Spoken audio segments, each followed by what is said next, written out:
এই টুনি, এই তুই তো বললি আমার সাথে পালাবি, আমি তাই রেডি হয়ে এসেছি, তুই এখন রেডি হস না কেন? আরে বেরোবো কিভাবে, বাবা তো গেটে বসে আছে।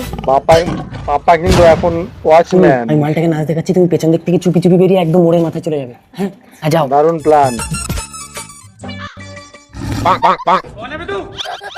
কে রে তুই বাঁদরের মতন আছে দেখবি? কিরে কোথায় যাবি? না মানে ওই একটু টিউশনে যাচ্ছিলাম বাবা। টিউশনে তোকে করতে যেতে হবে না, বাবাকে ধোকা অনলাইনে এখন কত দিচ্ছে মাস্টার ফোন করে দিলে বাড়িতে এসে পড়িয়ে দিয়ে যাবে। অনলাইন টিচার সমস্ত। বলছি মাস্টারমশাই আপনি বাড়িতে এসে আমার মেয়েকে পড়াতে পারবেন? ঠিক আছে আসুন মাস্টার এসে যা বাড়ি যা। স্যারকে ফোন করে দিল, স্যার চলে আসবে। জুতোটা কই? এই কেন করেছে টুনি? বাবা তো টুনিকে আটকে দিয়েছে, এবার আমি কি করব? আইডিয়া। খুব লম্বা হয়েছে, তুই পড়তে যাবার নাম করে অন্য ছেলেকে নিয়ে পালিয়ে যাবি না? অন্য একবার ঘর ছেলের থেকে সঙ্গে বেরোবি না, পালানোর মাস্টার আসবে প্ল্যানকে বাড়িতে পড়াতে। ক্যান্সেল করে দিল বাবা। কে? আমি মাস্টার চাণক্য চঞ্চল। আমি তো এক্ষুনি অনলাইনে বুক করলাম, আপনি এত তাড়াতাড়ি চলে আসলেন?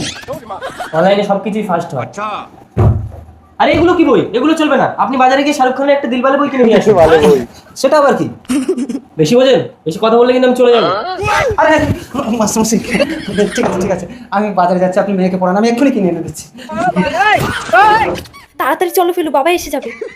কি ঘোড়ার ডিমের শাহরুখ খানের দিলবালে বই সেটা পাওয়াই যাচ্ছে খুঁজে না। পাচ্ছে না বই। আপনি আপনার মেয়েকে পড়ানোর জন্য কল করেছিলেন না? আর কে আপনি? মাস্টার তো বাড়িতে আমার মেয়েকে পড়াচ্ছে। আমি চাণক্য চঞ্চল। আপনি চাণক্য চঞ্চল? চঞ্চল। তাহলে ওটা কি? চলে গেছে মেয়েকে নিয়ে বন্ধুরা।